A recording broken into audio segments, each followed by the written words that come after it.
It's going.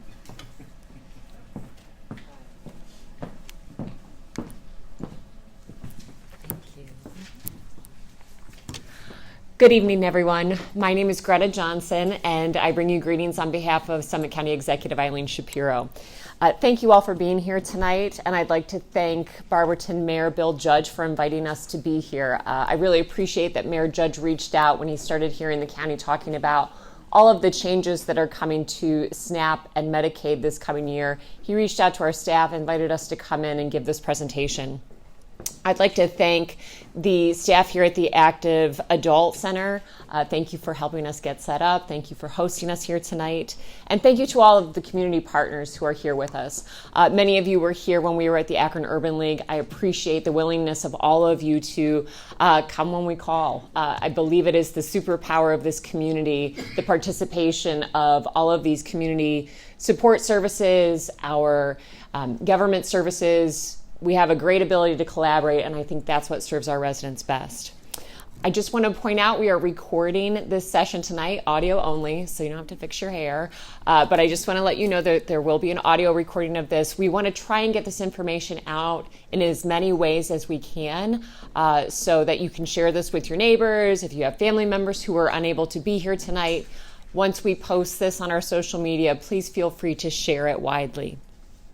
As I said, we're here tonight because there are significant changes headed our way. Eligibility, program requirements, and funding for SNAP and Medicaid will look very different in 2026. It's clear that the community has questions about these critical programs, and so we are doing our best to provide answers. Unfortunately, we cannot answer every question at this point because we still do not have all of the guidance that we will need to guide us through this year. What we can do at this time is help you better understand what changes are coming that we know of and how you can best prepare for them. Before I turn it over to Mayor Judge, what I want to do is share some numbers with you that put SNAP and Medicaid into some perspective here in our community. Oh, we're already up there. Okay. So as you see up here on the slide, Summit County population, we've got about 535,000 residents. About 20% of those are under 18, about 60% are between the ages of 18 and 64, and 20% are over 65. Approximately 78,000 of our residents here in Summit County receive SNAP benefits. And when I say SNAP, if you're unfamiliar with that term, it's what is commonly referred to as food stamps, so that's the supplemental nutrition. And in Barberton, nearly 5,000 residents, or about 20% of your population here in Barberton, receive SNAP. Approximately 135,000 residents in Summit County, so a quarter of our population overall, receive Medicaid. And in Barberton, about 8,500 residents, or over a third of the community, receive Medicaid. And there are nearly 6,000 children throughout the county who are supported with child care assistance. So some of our colleagues here from the county executive's office, and I want to personally thank the members of the executive staff. It's been a really challenging 25 and 26. They have done their absolute best to take your calls, understand your frustration, share the pain with you of trying to maneuver this new system and these new guidelines. So thank you to the executive staff for what you do every day and for being here tonight. Again, we've got some caseworkers in the back. We've got staff here who are ready to answer questions as best as we can. And again, I just want to say that as these changes occur, we will continue to post the information to our social media. We've got a great communications staff. They're here tonight. They do their best to get the information out to you to try and preempt any questions that you might have. So again, thanks to the comm staff as well. So at this time, I'll turn it over to Mayor Judge. Well, thank you very much, Greta, and good evening, everyone. Thank you for being here. This is so important with all these changes coming up. It's so important that everyone understands what to expect and what changes are on the cusp here. So as Greta said, we're going to be talking about food security, SNAP changes, changes with Medicaid, and then child care and some other information. I want to thank all the organizations that are here tonight. As Greta said, when there's an issue, everybody does mobilize and come together, and that's something that is very great and something I think is unique. Summit County is doing it right. And so when there's a need, everyone pitches in and helps out. The first table you came in contact with, City of Barberton, in the back there, the front. We do have a unique program, Barberton Services Relief Program. It mirrors the Summit County Fiscal Office's homestead exemption program, the application. So if you qualify for one, you qualify for the other. So on your way out, if you did not get an application, feel free to do that. That'll give you if you qualify, a break on your utility bill and trash and recycle bill as well. Again, I want to thank you guys for being here. If you don't get all of your questions answered tonight, again, we're still waiting for a lot of information. There's enough people here that'll get your contact information, or you can get theirs, and they will be in touch, or you can reach out to them as things kind of unfold. So thank you for that, and I will turn this. Hi, everybody. I'm going to first apologize. My voice has been going in and out. Thank goodness we have a microphone tonight. My name's Heather Yannion. I'm Deputy Director over at Job and Family Services, and I'm going to kind of get into some of the nuts and bolts of what we're going to be talking about today. The first thing I want to talk about is the SNAP changes, and that really deals with the food security. So House Bill 1, if you've heard about the One Big Beautiful Bill, as it was called, was passed in July at the federal level. And so that bill made some substantial changes to the way we implement SNAP, food stamps, and Medicaid. And I'm going to get into some of that. So for SNAP, more individuals are going to be subject to work requirements. And those individuals that are subject to work requirements are only eligible for 3 months of food assistance in a 3-year period unless they're participating or working 20 hours a week in a work program or working 20 hours a week. So previously, work requirements were really, this population was 18 to 49, and the bill has really expanded that population. So now the age exemption is changing up to 64. So if you are 18 to 64, you are required to participate in a work program or be employed 20 hours a week.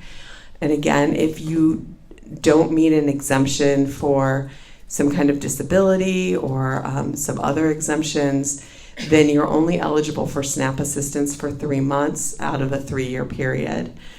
The other change is they changed the age range for a child age exemption. So previously, you weren't considered an ABOD, an able-bodied adult without dependents. You know, us government love our acronyms. It means you didn't have a child. But if you had a child that was up to age 17, you weren't considered an ABOD. Well, now they've changed that to 14. So if you've got a 15-year-old or 16-year-old in the household, that doesn't exempt you anymore, and you are considered an ABOD. So the House bill basically says that older child in your home isn't stopping you from working. So you need to either be participating in a work activity or working. Additionally, there's been a lot of exemptions from the work activity, and they removed some of those exemptions federally. So the big ones that they removed were homelessness, veteran status, and aging out of foster care. So prior to this change, if you were homeless or a veteran, you were completely exempt from these work activities. Because of the barriers that you were facing or had faced. And the House bill removed that exemption status. So if someone is homeless, they can no longer use that as a reason not to participate in employment or a work activity, and same thing with the veteran status. The potential impact is over 16,000 in Summit County, about 21% of our SNAP population. So we know this change that I'm talking about is going to affect a lot of individuals. Approximately, we're going to probably double the amount of individuals that are currently required in Summit County. So previously when I spoke at the Urban League, we weren't 100% sure of some things, but the programming and in the computer system is taking place actually this month. I think it's January 26th, the weekend of January 26th. And the first month that is going to count towards someone's work requirements is going to be March.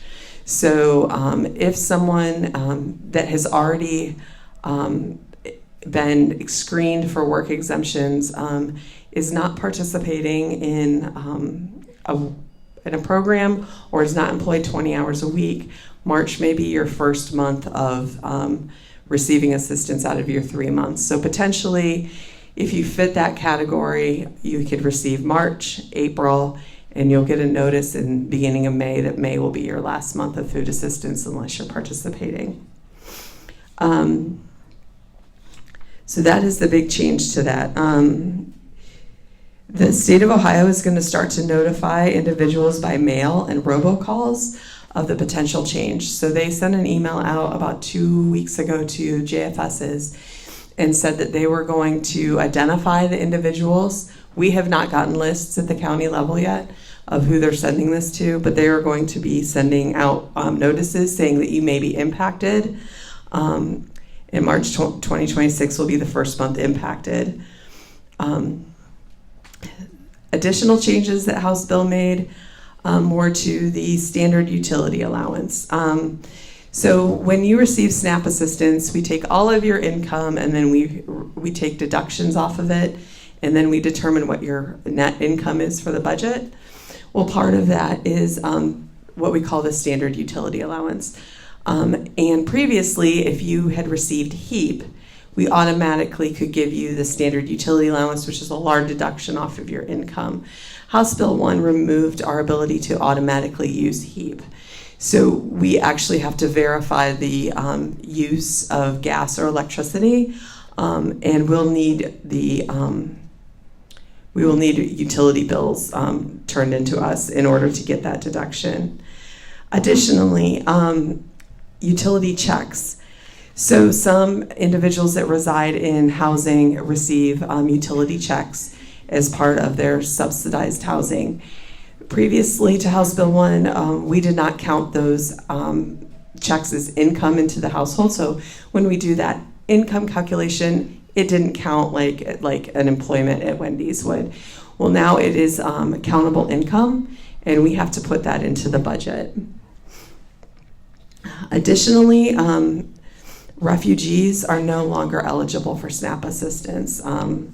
That was a large change, affected a lot of our individuals, especially in the North Hill area of Summit County. Lawful permanent residents are subject to a 5-year waiting period from the date their status was granted. So those are the larger changes. I'm gonna take a drink real quick.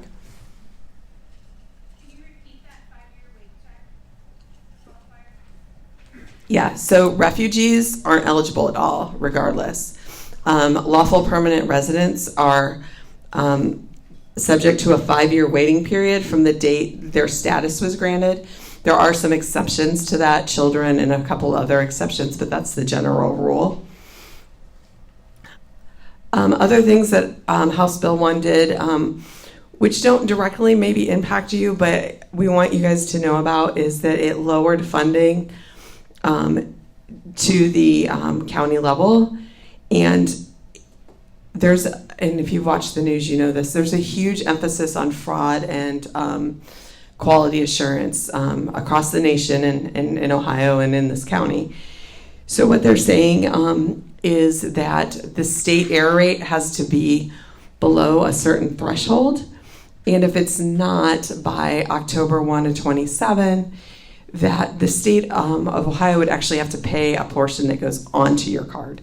So traditionally, the federal government has always paid for the amount that goes on your card, and the administrative support that we've received from the feds pay like salaries and for websites and things like that. But if the error rate doesn't go down to what they consider an acceptable level, which is under 6%, they will make the state and then thus the counties pay for the amount that goes on your card. Why we're telling you this is payment accuracy then has, there's been a double down from the federal level to the state level to the county level. So when you're being interviewed for your SNAP assistance, you may be asked for things that you were never asked for or haven't been asked for in the last 5 years. You may be asked for documentation. You may be given deadlines. And what we want you to know is the county worker on the other end of that phone isn't trying to make your life harder. It wasn't they woke up that day and said, you know what, I'm going to make Heather, turn in 19 more things than she did last year when she had to do this. It is a requirement that then has been pressed down.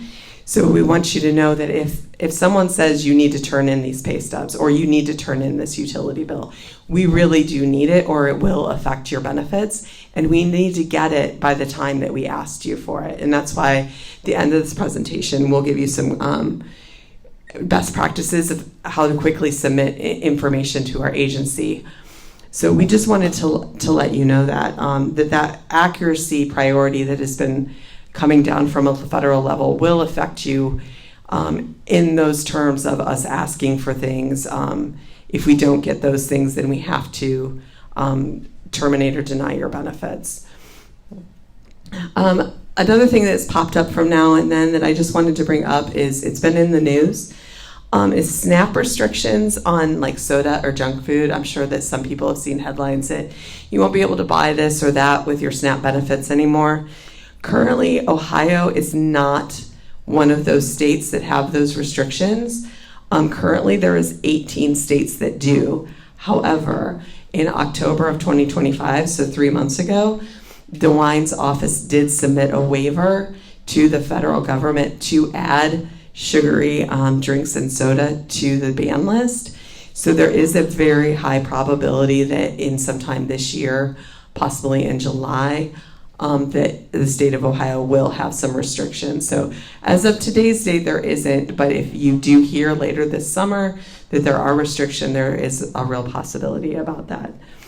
So those are the large changes for House Bill 1 with SNAP. I'm kind of familiar, but so Medicaid is going to institute a work requirement of 20 hours a week or 80 hours a month also. Oh, thank you. So this is going to be what they call the Group 8 expansion population. That's a weird term, I know. So back in 2012, 2013, Medicaid expanded. They called it the Affordable Care Act. Some called it Obamacare because it happened during Obama's administration. Prior to that, in order to be on Medicaid, you either were a child, were pregnant, a family that had children and was very low income, or you were aged, blind, or disabled.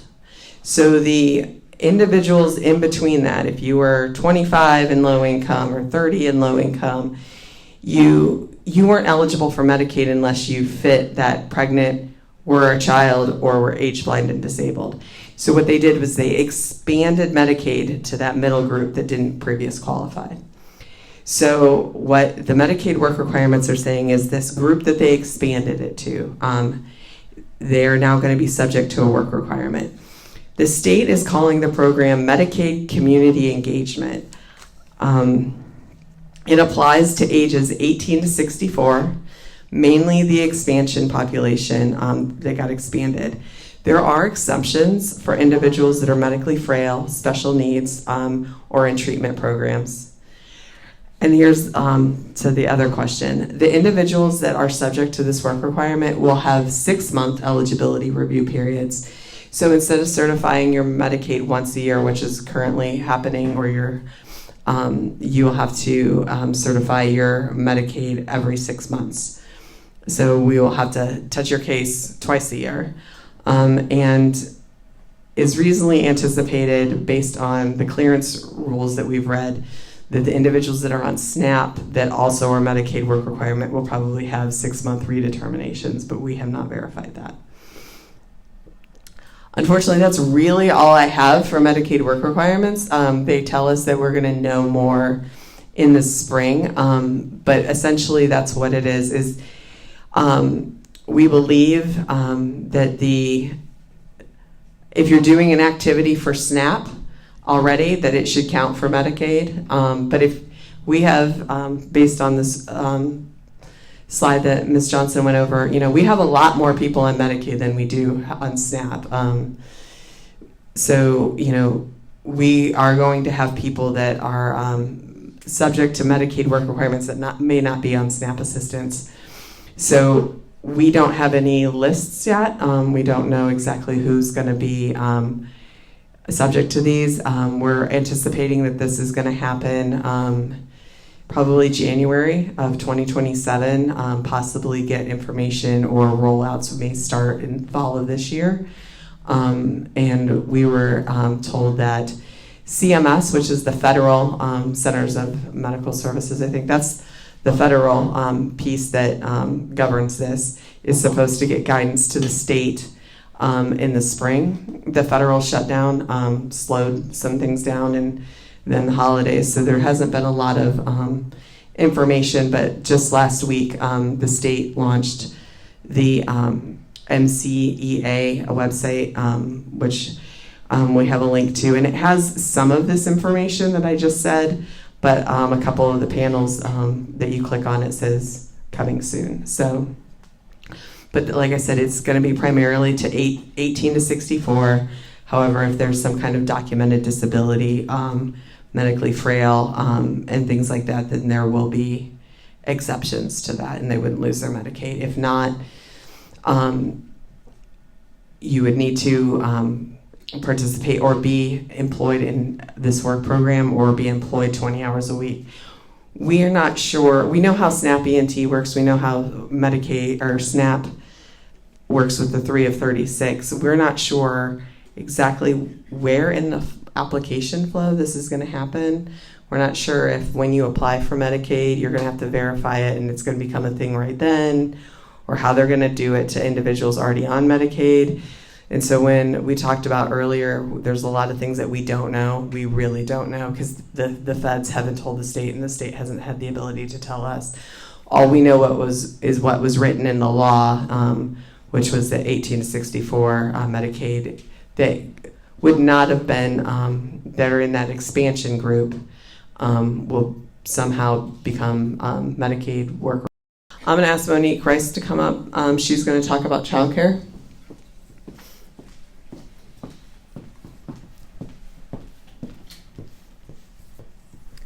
Thank you, Heather, and good evening, everybody. As Heather said, my name is Monique Rice. I do work at Summit County Department of Job and Family Services, where I oversee our child care department. In our department, we do both eligibility and licensing. So today I'm going to spend some time talking about child care eligibility. And I am happy to say today that I'm really just going to be giving you an overview of our programs. We really haven't had any changes come down through the state regarding any reduction in eligibility. All of the changes that the state has implemented for child care have actually resulted in an increase in access to care for families and children who need care. So I'm excited to share that today. So first, I want to talk about publicly funded child care, or PFCC, formerly known as Title 20. When families apply for child care, that's typically what they're thinking about. This is the child care that generally people who have some type of qualifying activity like employment or schooling are seeking. The income guideline for publicly funded child care is going to be 145% of the federal poverty level. And just to give you an idea of what that is, for a 3-person household, that would be income at or below $3,221 a month. Authorizations for publicly funded child care are going to align with the caretaker's weekly activity hours plus their travel time. So for full time, what that looks like is 33 plus hours a week. And then for part-time child care, that's going to be between 10 hours of child care and 32.9 hours of child care. Additionally, any family with income that exceeds 100% of the federal poverty level would be assessed a copay. And those co-pays are increased incrementally based on like 5% increases to the federal poverty level. Next, we have a program that's called Child Care Choice Voucher Program. And that is a new program that was instituted as a part of an effort to expand child care access for families whose income exceeds the 145%. So that's going to be for families whose income falls between 146% and 200% of the federal poverty level. Child Care Choice Voucher looks very similar to Title 20 in that those families are required to have a qualifying activity, so schooling or employment. The difference is that those families automatically get a full-time authorization, so that 33 plus hours. And additionally, our county would not assess a copay. That does not mean the families are not required to pay for their child care. It just means that that payment that the state gives looks like a tuition assistance payment, and then the family would need to reach out to the provider to make arrangements to determine what the additional amount that they would have to pay is. And then finally, we have ECE, or Early Childhood Education. It's like a pre-K program, so it's going to serve children between the ages of 3 and 5, and it is used to promote school readiness amongst our littlest Summit County residents. Families have to have income at or below 200% of the federal poverty level, similar to Child Care Choice Voucher, or they would need to be categorically or presumptively eligible. And families who are considered categorical or presumptively eligible, those are going to be children with an IEP, children who are in foster care or kinship care, children experiencing homelessness, or children who are active on food assistance, cash assistance, or Medicaid. And then some qualified families who are receiving PFCC or Child Care Choice Voucher can receive ECE in tandem with that program. So how do you apply for child care? We currently take child care applications over the phone. So if you're familiar with the food assistance application process or the Medicaid application process, it's very similar to that. You can call in on the phone. We can capture an electronic signature or an audio signature. Additionally, if you set up an account through the self-service portal, you can apply electronically. And then finally, we do still take paper applications. So once we get that application, our staff do assess eligibility for all three programs at the same time. We take applicants through a funnel of eligibility. So we would first look at what's the most robust program, which would be PFCC. If you're not eligible for PFCC, then we're looking at you for Child Care Choice Voucher, and then finally for early childhood education. When you submit your application, we're looking for some additional verifications to determine your eligibility. So what we look for is proof of citizenship or qualified non-citizenship status, but only for the children who are seeking care. We do not need to verify citizenship or non-citizenship status for parents or caretakers. We also need income verification for all household members, and in most cases, proof of a qualifying activity, so work, schooling, training, participation in a work activity for cash or SNAP assistance, and then with some exceptions, so namely for homeless households or for households who are receiving, who have a case plan through Children's Services. We also like to have a provider name and address. We do need that in order to approve the application. And for our child care applications, we urge our families to make sure that they're selecting a provider that's going to meet their needs. So if a family is going to require care on weekends or during nights, it's important that the family does the research and selects a provider who is actually open during the hours that they require care, because there are certain instances where we may not be able to approve a second provider even if verification of the need is provided. And like Heather mentioned, I oversee the county's Adult Protective Service program. Earlier, when Greta kicked us off this evening, she mentioned that there were over 500,000 people that live in Summit County. Of those 500,000, over 161,000 of those people are age 60 and over. Part of our Adult Protective Service Program is to investigate allegations of abuse, neglect, and exploitation of seniors 60 years and over. We are mandated by the state of Ohio to operate a hotline that is in operation 24/7. If you're going to make a referral, I would strongly suggest that if you can, call when we're there during normal business hours. That's our regular Adult Protective Services staff that would take the call. And so that would be Monday through Friday, 8 to 4. But we do have the availability for calls to be taken 24/7, so you can call anytime. Of those calls that we take, we've received last year roughly around 3,000 phone calls to our hotline. And of those 3,000, over 1,000 of those cases were screened in for investigative purposes. The largest maltreatment category type that we have is self-neglect, meaning people aren't taking their medications, aren't taking care of themselves, not able to meet their basic needs. The second highest is exploitation. So the scams that you're hearing and seeing about people's food stamp cards being skimmed and stolen, bank accounts, and we see everyone. The scams and the exploitation cross all social economic borders, and so we're seeing people that are being scammed out of hundreds of dollars and up to hundreds of thousands and millions of dollars of money that they saved over the years and put in their retirements, and then it's gone because they trusted somebody. How many of you here have a power of attorney or a healthcare power of attorney over your finances or your healthcare, so that you have a trusted family member, someone that, in the event that you're not able to make decisions for yourself, can do that? Is everybody? If there's not a lot of hands going up.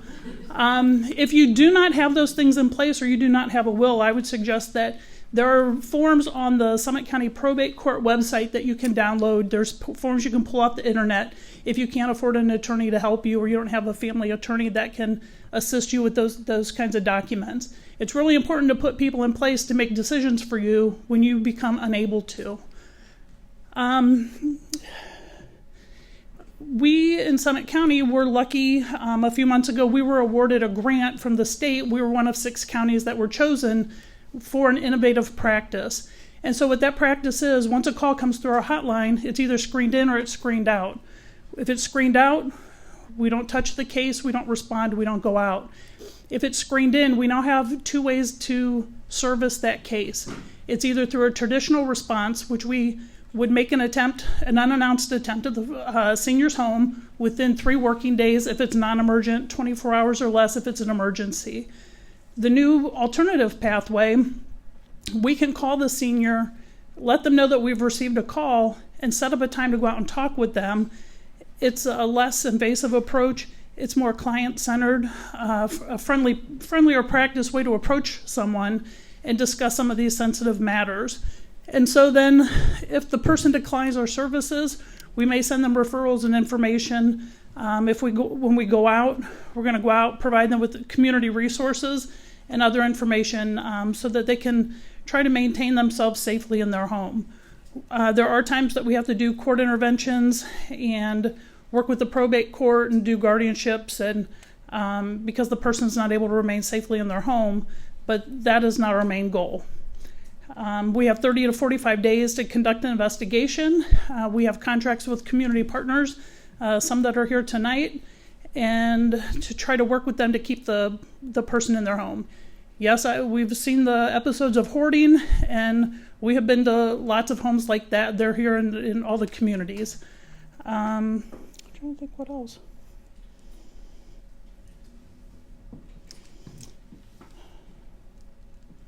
So we will be piloting this alternative response program for probably the next year. We just got started the first of this year. And so we're looking forward to this being something that then is piloted across the state of Ohio. So I'm going to talk really quickly about how to apply. Like Monique said, we still have a paper application. You can complete a paper application. It's pretty long, so it's obviously not the easiest way to go. What I would suggest doing is calling in, because either way, you're always going to have to do a telephone interview to determine eligibility for the SNAP program. Medicaid you can do solely via paper, but if you're trying to receive SNAP assistance, you will have to call in to have an appointment. So that phone number, and what I would recommend you do is stop at our back table back there. This little flyer, it's really nice and simple and easy. You can keep it in your wallet or throw it on your refrigerator. But this will tell you all the different ways you can apply and how to submit documents. So our phone number's on this paper. You call in, basically it's going to route you to a case manager in Summit County. What I would recommend when you select to complete an interview is, as Heather mentioned earlier, with our staffing shortages and the influx of people applying for benefits, our wait times can be pretty high. But there is an option on the phone system where you can get a call back. So I would select that callback option. You can select the day you want us to call you back, a time frame that you want us to call you back, or it can just be next available callback. I know historically that's not been the most reliable in the phone system. It didn't work that great when the state first rolled it out, but it's a much more reliable. You can count on getting that phone call back. So definitely can call over the phone. The self-service portal, you can apply over the self-service portal. We also have a really nice small handout back there also. There's a QR code on here where you can just scan the QR code, or it will give you the website on how to create a self-service portal. Basically, that's your access to your account online. So you can see the status of your case. You can apply for the benefits. If you're receiving benefits and you have forms you need to fill out, you can do that right on the self-service portal. You can upload documents that are required for your case. So it's definitely recommended that you do that. On the self-service portal, you can also select ways that you would like us to communicate with you. So if you want to receive text messages from us, you want to receive robo phone calls from us, all of those options are on the self-service portal. So again, nice, real easy, small flyer back there. Applications, we do not. So our office is open Monday through Friday from 8 a.m. till 3:30 for our customers. We do not do face-to-face interviews in the office. We only take documents and answer case questions in the office. If you want to see a case manager face-to-face to apply, most of our outreach locations, you can go and see a case manager at the outreach locations. So for Barberton, we do go to the Barberton Library once a month. I believe it's the third Monday of the month. Do not quote me on that, but we should have an outreach flyer. But you can go directly to the library here in Barberton, meet with a caseworker. They can do an interview with you there. Other close locations, Reach Opportunity Center, which is right over at Summit Lake. They have someone every single Wednesday that you can see. We just started at House of the Lord, which is right off 77 over here. We have someone over there every Wednesday also. So with that being said, document submissions, you can always drop documents off in the office. You can fax them in. You can mail them in. All of that information, again, is back on this nice little cheat sheet. The other thing that you can do is if you're on the phone with a caseworker, we now have the ability for you to upload your documents right over the phone, right when you're on the phone with the caseworker. So as long as you have a smartphone, the caseworker can send you a link. You click the link while you're on the phone. You upload or take pictures of your documents, and they come right to your caseworker, and we can process them right then and there. So that's pretty cool new technology that we have going on. And then the only other thing we wanted to kind of point out up here, it says notices. We still send notices on any actions that we're taking on your case. We just want to remind everyone that it's really important to make sure you're reading all of your notices that are coming in the mail. Don't throw them aside, don't ignore them, because there are things that you may need to supply for your case. There are interim reports that you have to do for your SNAP benefits. So just make sure you're reading those documents. If you have questions on any of them, feel free to call in. Feel free to walk in the office and see a caseworker, or you can go to any of our outreach locations also if needed. I I just wanted to put up here our website, summitdjfs.org. Everything that we talked about today, and we really try really hard to get everything on that website. When you first get on the website, there's a banner at the very top that talks about some of these changes. All of the outreach locations that Stephanie discussed are listed under outreach. We have them all over Summit County, not just in this area. She just mentioned a few. So you can get outreach information. We also have a link to the state's Medicaid Community Engagement Activities website on there. So as things progress, I would encourage you to check here and check the county's website, but DJFS's website specifically.